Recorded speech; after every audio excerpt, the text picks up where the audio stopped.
الحمد لله رب العالمين والصلاة والسلام على سيد الأنبياء والمرسلين أما بعد فأعوذ بالله من الشيطان الرجيم بسم الله الرحمن الرحيم السلام علیکم ورحمۃ اللہ تعالی وبرکاتہ۔ اس وقت میں اپنے سنی مسلمان بھائیوں سے مخاطب ہوں۔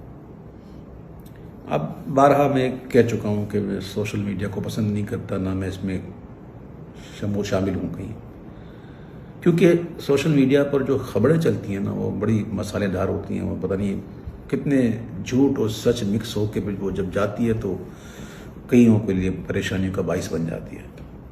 تو میں اپنا یہ اخلاقی فرض سمجھتے ہوئے اور اپنا ایمانی تقاضا سمجھتے ہوئے کچھ وضاحتیں آپ کے سامنے پیش کرتا ہوں۔ نہ مجھے کسی نے کہا ہے، نہ مجھے کسی نے کوئی پریشر کیا ہے، یہ میرا اپنا ذاتی فیصلہ ہے۔ سب سے پہلی بات تو یہ مشہور ہوئی کہ جناب اویس قادری نے اپنی بیٹے اور بیٹی کا نکاح جو ہے محرم میں کیا، جو کہ جھوٹ ہے، سراسر جھوٹ ہے۔ یعنی کہ پھر میری بچی کے بارے میں بھی کچھ لوگوں نے جو ہے وہ، خیر ان سے میری گفتگو ہی نہیں، ان کے لیے تو میرے علماء کافی ہیں انشاءاللہ، اللہ انہیں سلامت رکھے۔ تو یہ بات مشہور کی گئی، حالانکہ یہ جھوٹ ہے۔ میرے کسی بیٹے یا کسی بیٹی کا نکاح محرم میں نہیں ہوا، اور دنیا نے دیکھا ہے الحمدللہ 11 مارچ شب معراج میرے بیٹے کا نکاح ہوا اور ہزار لوگوں نے شرکت کی، اس میں سب جانا۔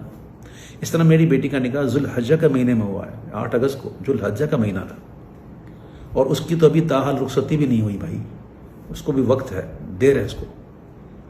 تو یہ کچھ وضاحتیں تھیں جو میں نے کر دی۔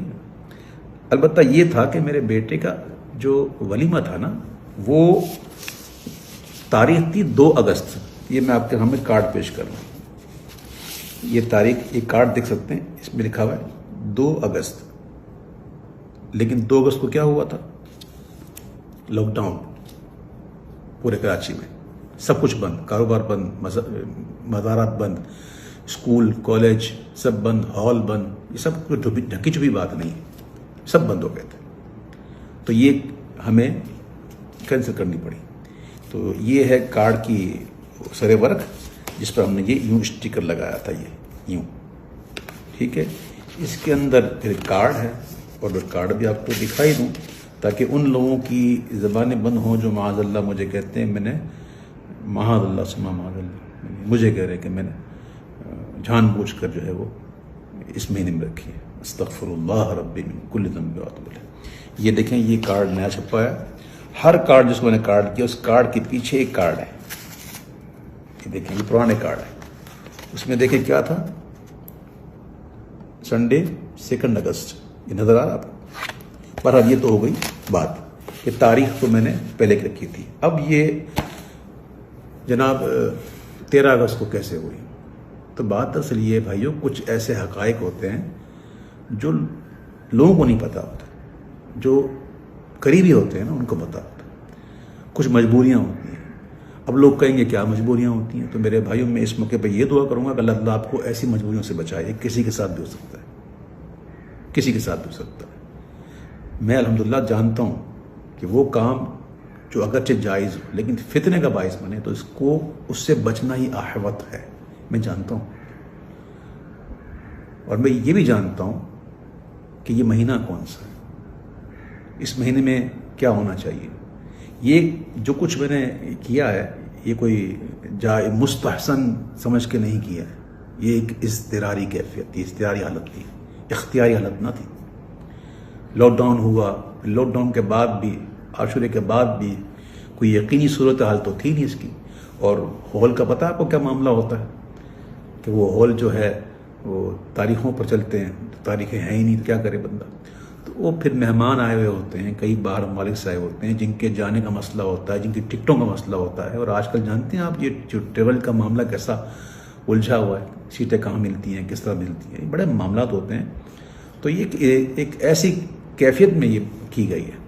اس کے باوجود الحمدللہ یہ میں بتاؤں الحمدللہ کہ ہمارے یہاں، میرے یہاں الحمدللہ شادی میں گانے باجے، ناچ ڈانس، پارٹیاں یہ نہیں ہوتی، چاہے محرم ہو یا نہ ہو۔ الحمدللہ میں امیر اہل سنت مولانا محمد الیاس عطار قادری کا تربیت یافتہ ہوں، ان کی صحبت میں رہ چکا ہوں، اللہ کا شکر ہے۔ ہمارے یہاں یہ چیزیں نہیں ہوتی۔ ہماری دھوم دھام تو بس یہی ہے حضور کا ذکر، اللہ کے محبوب کا ذکر۔ تو میں نے اپنے بیٹے کے ولیمے کو برائے ایصال ثواب امام علی مقام شہداء کربلا میں نے منسوب کیا اور ان کے نام کا لنگر مہمانوں کو کھلایا۔ اب ذرا یہ بھی دیکھ لیں کہ جو تقریب میں ولیمہ تھی وہ کیسی تھی، جس کے گواہ کراچی کے مستند بڑے بڑے مفتیان کرام، بڑے بڑے علماء کرام، بڑے بڑے سرا حضرات اور دیگر مسلمان موجود تھے جو اس بات کی گواہی دیتے ہیں، اور گواہی دی ہے انہوں نے کہ ایسا ولیمہ ہم نے کبھی زندگی میں نہیں دیکھا کہ جس میں ایسی نعتیں پڑھی ہیں، ایسے مناقب پڑھے جائیں امام علی مقام کے۔ مغرب کی نماز با جماعت ادا کی گئی اور پھر 1 گھنٹہ پورا الحمدللہ 1 گھنٹہ سوا گھنٹہ ہم نے عشاء کا وقت شروع ہونے سے پہلے تک ہم نے یہ سلسلہ رکھا، سلام پڑھے گئے، مناقب پڑھے گئے، دعائیں کی گئیں اور پھر عشاء کی نماز با جماعت ادا کی گئی شریعت کے مطابق، اور پھر تمام مہمانوں کو جو ہے وہ لنگر حسینی کھلایا گیا۔ اور ایک اور بات بتا دوں کہ اس محفل میں میرے بیٹے کا سہرا بھی نہیں پڑھا گیا۔ بہرحال جو میری ایک وضاحت تھی جو میں سمجھتا ہوں انشاءاللہ آپ لوگ ضرور سمجھیں گے، اور مسلمان کو آپس میں محبت کرنا چاہیے۔ اس کے علاوہ سوشل میڈیا پر کچھ چاہنے والوں نے میری حمایت میں جو ہے وہ بڑے بڑے دلائل پیش کر دیے، یہ کر دیے، وہ کر دیے۔ تو بھائی میں یہاں جائز ناجائز کی تو بات کرنا ہی نہیں بیٹھا، نہ مجھے اس میں الجھنا ہے۔ بس میں یہ سمجھتا ہوں کہ ماہ محرم میں یہ ایسی تقریب جو ہیں شادیوں کی یہ مناسب ہی نہیں، لیکن کچھ مجبوریاں انسان کی ہو جاتی ہیں۔ ہر سنی کا دل امام علی مقام کی محبت سے لبریز ہے، اور کربلا میں جو ان کے ساتھ ظلم و ستم ہوا اس پر دل مغموم ہے، اور یہ دل مغموم صرف محرم میں ہی نہیں ہوتا، یہ جب بھی ان کی یاد آ جائے۔ کیا آپ نے نہیں دیکھی کہ محفل میں میں منقب پڑھتے پڑھتے کیا مجھ پر دقت نہیں ہوتی؟ وہ کون سا محرم ہوتا ہے؟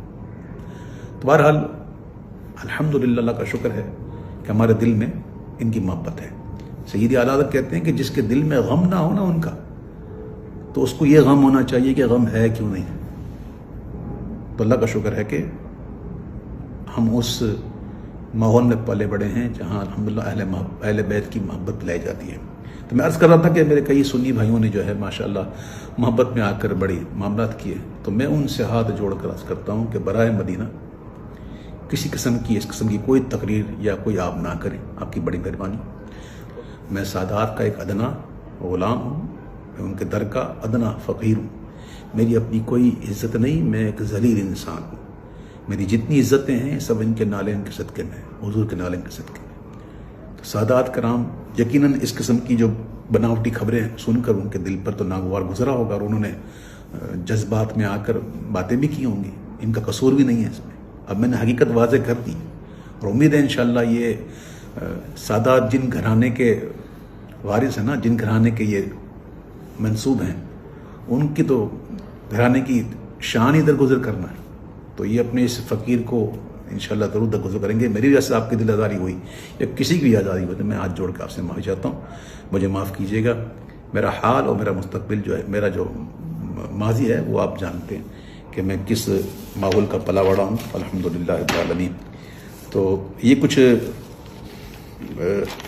گزارشات تھیں، جو معاملات تھے، میں نے یہ عرض کر دیا۔ اور ایک اور بات کرنی تھی کہ چونکہ یہ ایک مجبوری کے تحت کیا گیا، تو کوئی اس کو دلیل نہ بنائے، یاد رکھیے گا، اور اس کو دلیل بنا کر کے جناب ہم بھی کریں گے، نہ، یہ کوئی روایت بنانے کی چیز تھوڑی ہے۔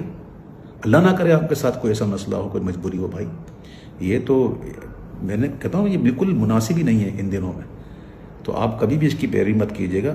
اور حضور وہ امام علی مقام ہم ہونا چاہیے، لیکن ایسا کہ ویسے سوگ نہ ہو، سوگ ہمارے یہاں جائز نہیں ہے۔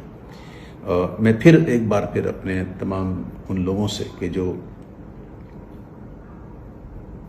جن کے دل جو ہے وہ دل آزاری ہو جن کی، میں ان سے ایک بار پھر معذرت طلب کرتا ہوں، اور آخر میں یہ دعا کرتا ہوں کہ اللہ تعالیٰ ہمیں سرکار دو عالم صلی اللہ علیہ وسلم کی محبت میں، حب صحابہ میں اور حب اہل بیت رضوان اللہ تعالیٰ عنہ میں ہمیں جینا نصیب فرمائے، اور انہیں کی محبت میں موت نصیب فرمائے۔ اللہ تعالیٰ میری دعاؤں کو قبول فرمائے، آمین یا رب العالمین۔ میرے حسین تجھے سلام، میرے حسین تجھے سلام، انہیں سلام منور یہ چاہتا ہے جی، تمام عمر لکھوں اور نہ ہو تمام سلام۔ السلام علیکم ورحمۃ اللہ وبرکاتہ۔